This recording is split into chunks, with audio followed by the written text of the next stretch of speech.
ya Mungu. Ndugu zangu, nimesema kazi yetu sasa ni kuziba jeraha, na hapa nataka nizungumze na watoto wangu pia wanaoangalia mbele, vijana wangu hawa na wengine walio nje wanaoangalia mbele 2030. Safari hiyo isiende kutuvurugia nchi yetu. Nilizungumza na mawaziri wangu nikawaambia, na muangalia mmoja mmoja, una interest ya huko, kaa nje kafanye huko, usifanye ukiwa ndani ya serikali yangu.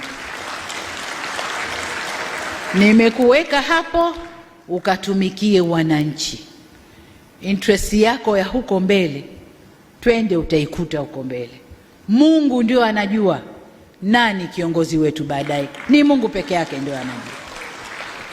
Kwa unaweza ukajipanga, unaweza ukawa na mikakati, unaweza usiwe. Kwani wangapi waliomba na wakapanga na wakawa na mikakati? Walikuwa na nguvu zote mpaka za kifedha, walikuwa. Mungu ndiye anajua nani uko mbele ndio kiongozi wetu.